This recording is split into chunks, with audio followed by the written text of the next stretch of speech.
The air in the temple hung heavy, thick with the smell of spilled blood and something far worse, a deep, unsettling desecration. Shadows danced on the ancient stone walls, cast by dying torches, making the scene feel even more wrong. In the center, before an altar that should have been sacred, stood a tall figure. This was Antiochus IV Epiphanes.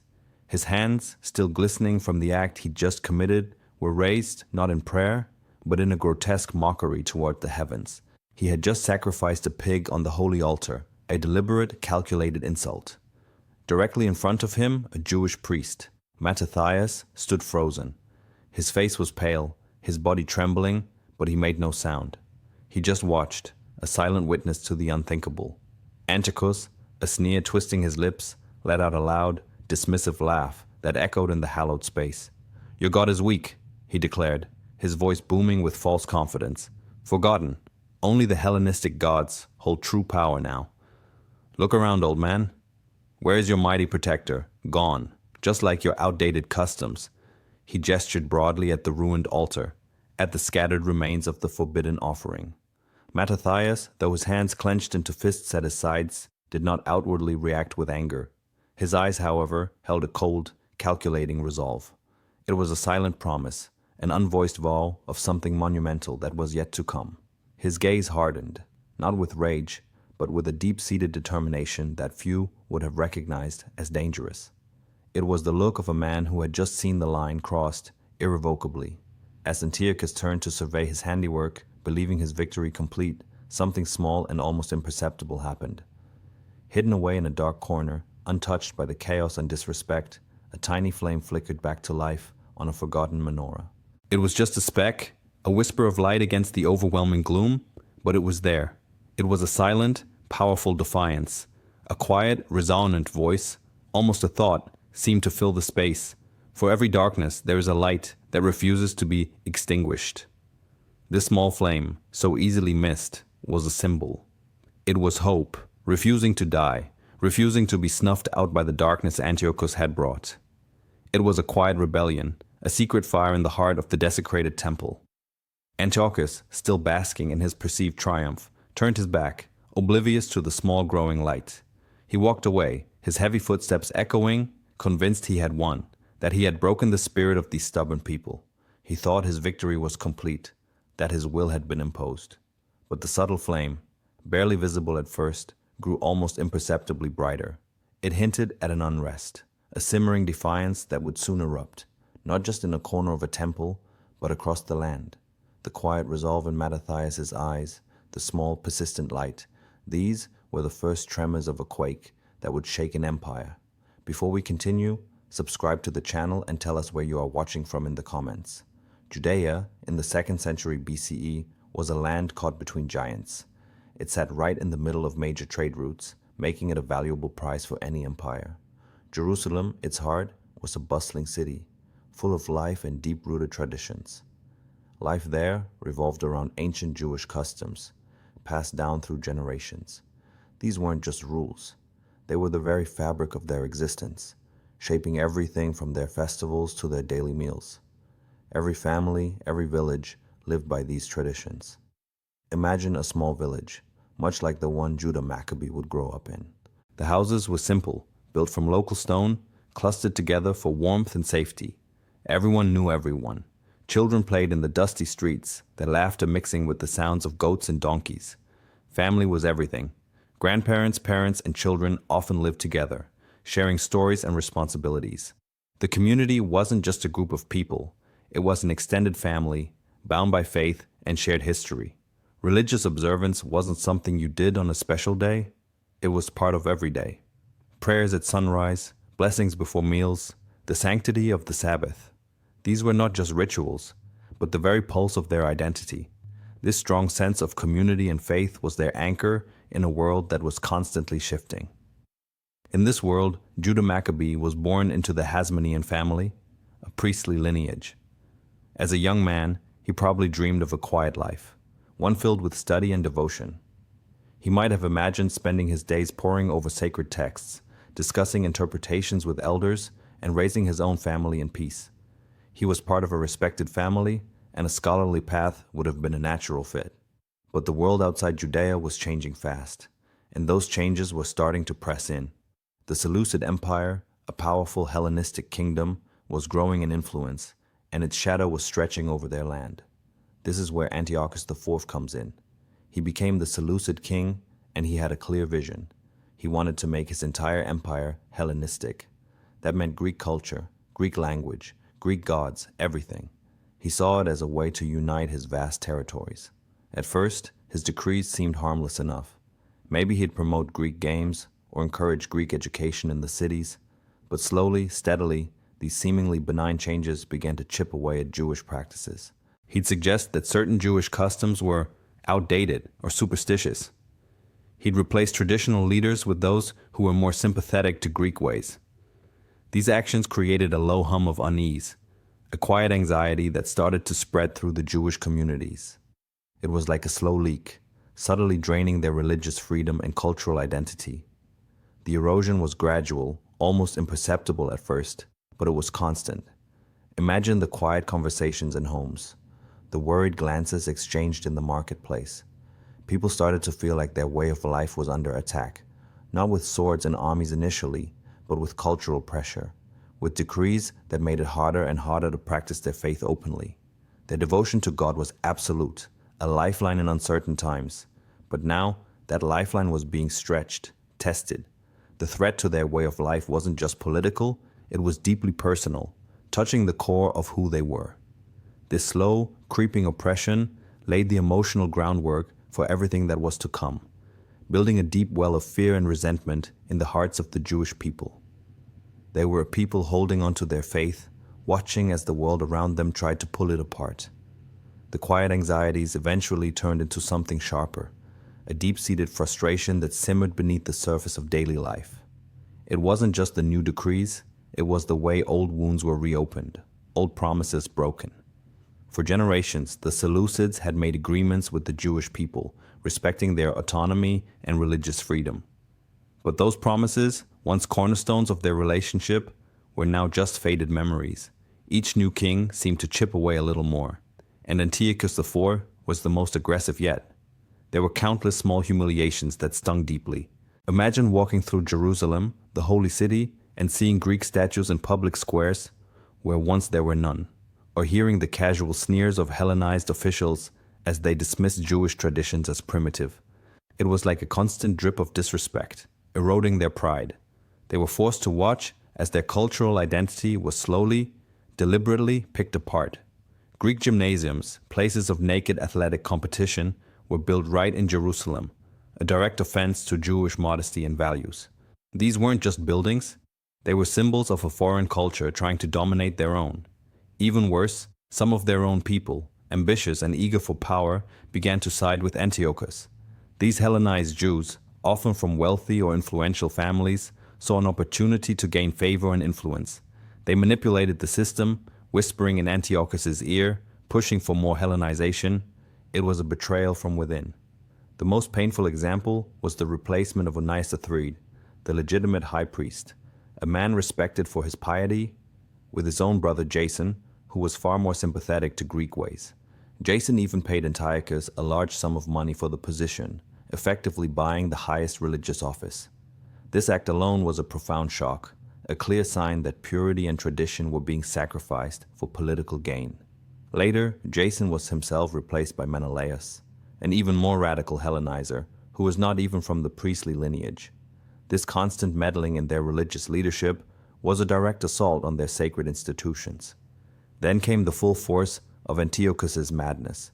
He didn't just want them to tolerate Greek culture, he wanted to stamp out Judaism altogether.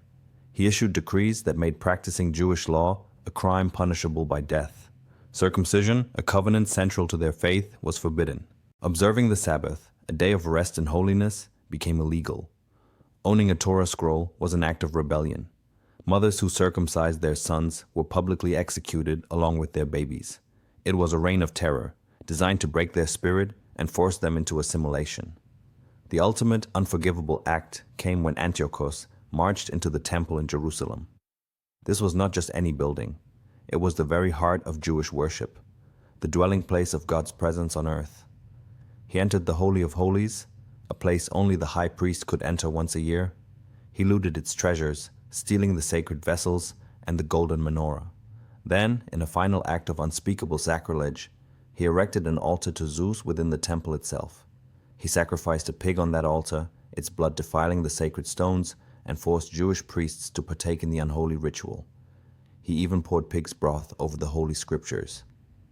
This was the abomination of desolation, a moment of profound horror and despair for every Jew. The scene in part 1, the one with Antiochus mocking God in the desecrated temple, was not just a random act of cruelty. It was the culmination of years of systemic oppression, of cultural erasure, of religious persecution that had grown steadily worse. It was the final, unbearable insult after countless broken promises and veiled humiliations. For the Jewish people, it was the last drop in a cup that had been overflowing for a long, long time. Their patience was gone. Their fear was now mixed with a burning rage. The air in Judea became thick with dread, a heavy blanket that smothered every joy and hope. Antiochus's decrees, once just threatening whispers, were now iron laws enforced by soldiers who showed no mercy. The streets of Jerusalem, once vibrant with the sounds of daily life and prayer, were now quiet, filled with nervous glances and hurried footsteps. Every shadow seemed to hide a spy, every conversation a potential trap. Whispers of dissent, once confined to the deepest corners of homes, now grew louder, though still hushed. People began to talk about what they should do, their voices low and urgent. Families were caught in impossible choices. Should they outwardly comply with the king's orders, sacrificing their traditions to protect their loved ones? Or should they risk everything, their lives and the lives of their children, to hold on to their faith? These were not easy discussions. They tore at the fabric of families, creating rifts where once there had been unity. Some argued that resistance was madness, a sure path to annihilation. Others felt that giving in would be a betrayal of everything they held sacred, a slow death of the soul. The social fabric of Judean society began to unravel. Neighbors who had shared meals and celebrated holidays for generations now looked at each other with suspicion. Who among them had secretly started eating forbidden foods? Who had offered sacrifices to Greek gods? Who had allowed their children to participate in the gymnasium? The pressure to conform was immense, a crushing weight on every individual. Those who dared to defy the king's orders faced public humiliation, torture, and often death. Children watched their parents being dragged away, their futures suddenly uncertain and terrifying. Old friends avoided eye contact, fearing that a kind word to someone suspected of disloyalty could bring ruin upon themselves. Antiochus, in his fervent obsession with Hellenization, became even more brutal. He genuinely believed he was bringing enlightenment to a backward people, and any resistance was seen as stubborn ignorance. His agents, Seleucid soldiers, and Hellenized Jews alike actively hunted down those who practiced Judaism in secret.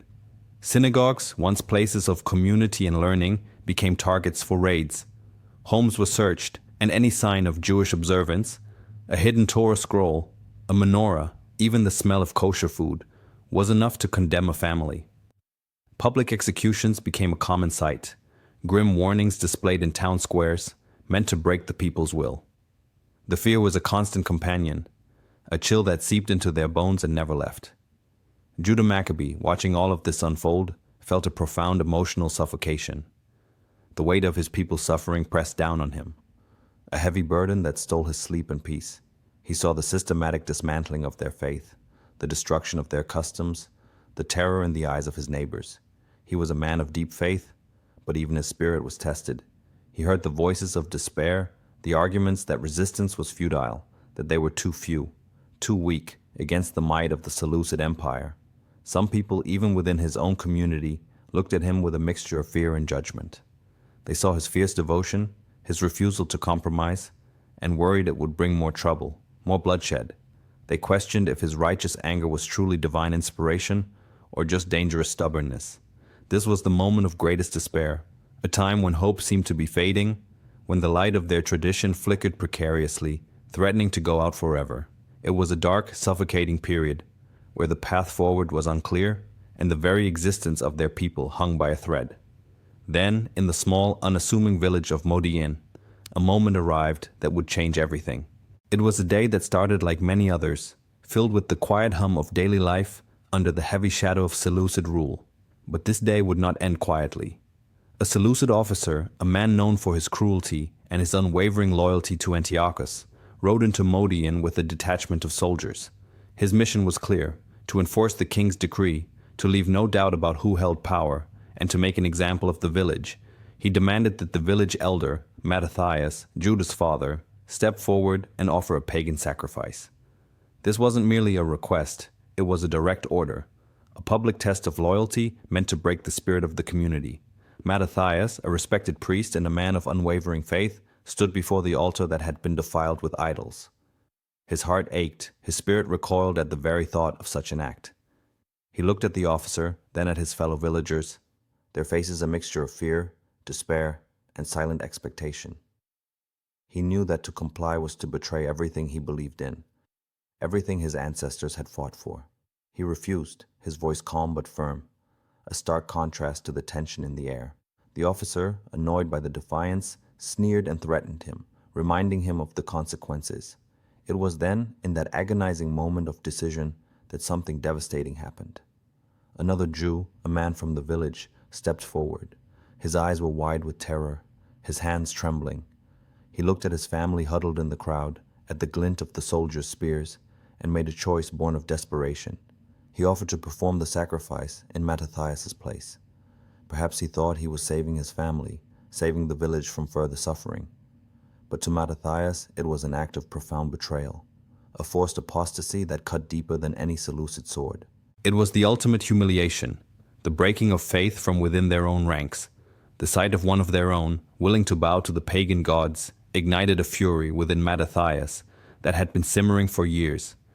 In a sudden, explosive act that shocked everyone present, Mattathias, driven by a profound conviction that transcended fear, lunged forward. He didn't hesitate.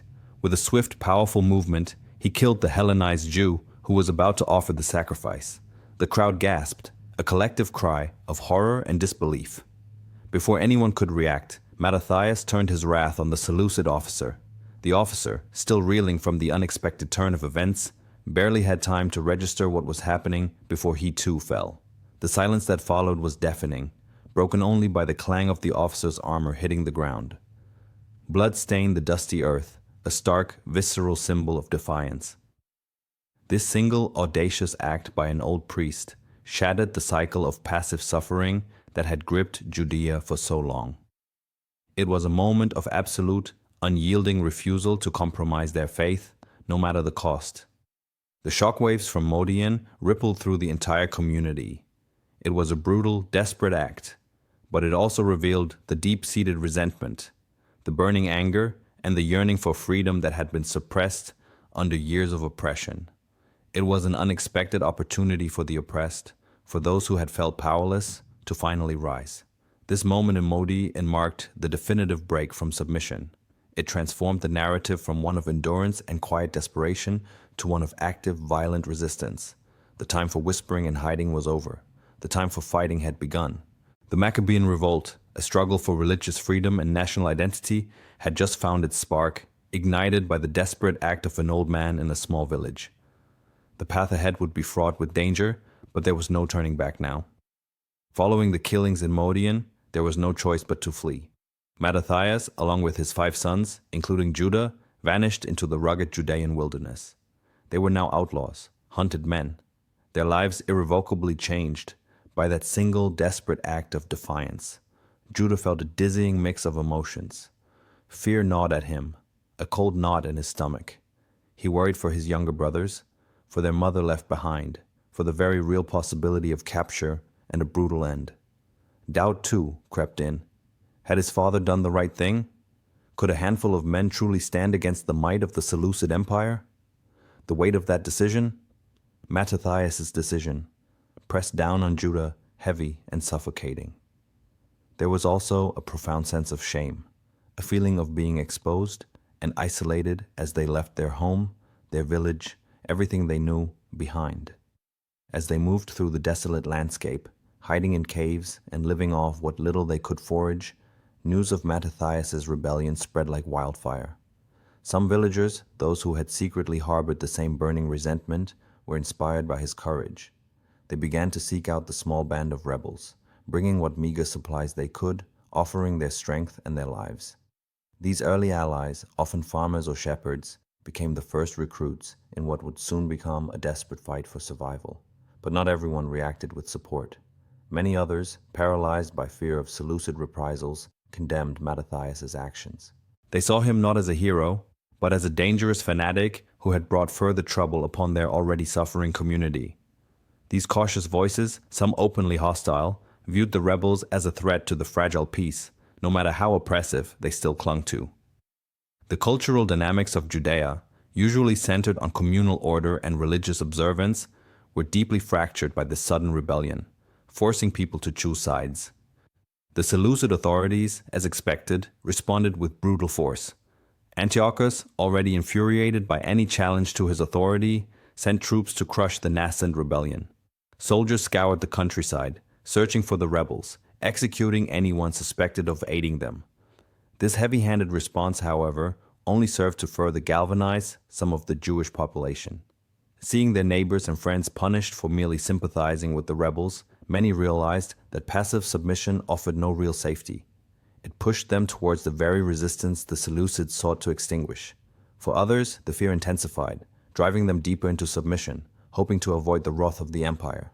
The local population was caught in a terrifying dilemma, forced to choose between a seemingly impossible fight for freedom and a life of constant fear under a cruel regime, often with dire consequences for either choice. The psychological toll on Judah and his family was immense. They lived in constant danger, every shadow a potential threat, every sound a possible enemy. Starvation became a constant companion, and exposure to the harsh elements of the wilderness tested their limits. The ever-present threat of capture and execution hung over their heads like a dark cloud. Sleep was a luxury, trust a rare commodity. This period of intense hardship, of living on the edge, slowly but surely forged them into hardened warriors. The scholarly dreams Judah once held were replaced by the grim realities of guerrilla warfare. Their personal struggle, born of Mattathias's defiant act, transformed into a fight for national and religious survival, a desperate bid to reclaim their identity and their faith from the clutches of a tyrannical empire. The wilderness years were brutal, but they were also a crucible. Judah, now known as Judah Maccabee, the Hammer, led his small, determined band in a series of audacious guerrilla attacks. They knew the land, they moved swiftly, and they struck with fierce conviction. Against all odds, against the might of the Seleucid Empire, they achieved victory after victory. Each small triumph, each captured outpost, each routed Seleucid patrol chipped away at the empire's confidence and slowly, painstakingly, rebuilt the shattered morale of the Jewish people. Hope, once a distant whisper, began to grow into a rallying cry. The fighters, once a ragtag group of outlaws, became a disciplined army, fueled by faith and an unyielding desire for freedom. While Judah and his forces fought on, a different kind of justice was unfolding elsewhere. Antiochus IV Epiphanes, the very king who had sought to erase Jewish identity, began to face severe internal strife within his vast empire.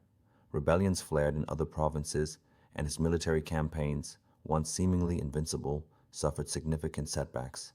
He became increasingly erratic, consumed by paranoia and illness. Far from Judea, in a distant land, Antiochus IV, the man who had desecrated the temple and persecuted a people for their faith, fell ill and died. His death, a slow and painful one, was seen by many as a direct consequence of his actions, a vivid example of poetic justice for his tyranny. It was a turning point, a sign that perhaps their God had not forgotten them after all. With Antiochus gone and the Seleucid forces weakened, Judah Maccabee seized the moment. His army, now larger and more experienced, marched on Jerusalem. The battle for the holy city was fierce, but the Maccabees, driven by righteous fury, eventually prevailed. They recaptured Jerusalem, and their first act was to enter the defiled temple. It was a scene of devastation. The altars were broken, the sacred vessels stolen or destroyed, and pagan idols stood where the holy ark once rested. The air was thick with the stench of sacrifice to foreign gods. The task of cleansing and rededicating the temple was immense. They worked it tirelessly, removing the idols, purifying the stones, and preparing for the restoration of proper worship. When it came time to relight the Menorah, the seven-branched lampstand, they faced a critical problem. According to ritual law, only specially prepared, undefiled olive oil could be used. After searching frantically, they found only one small cruse, enough for a single day. Despair threatened to creep in, but Judah, remembering his father's unwavering faith, commanded them to light it anyway. They did, and a miracle unfolded. That tiny cruse of oil, enough for one day, burned brightly, not for one, but for 8 miraculous days. It burned long enough for new, ritually pure oil to be prepared, allowing the temple service to resume without interruption. This extraordinary event, the relighting of the menorah with the miraculous oil, became the heart of the Hanukkah celebration. The Maccabean victory led to something truly remarkable, the establishment of an independent Hasmonean kingdom.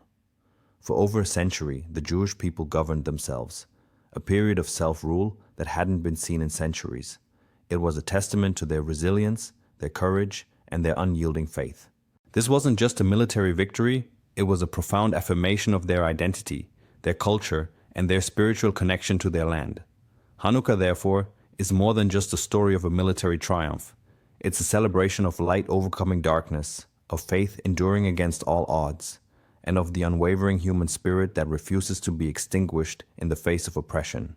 It's a story that echoes through generations, reminding us that even in the bleakest of times, hope, courage, and a little bit of miracle can change everything.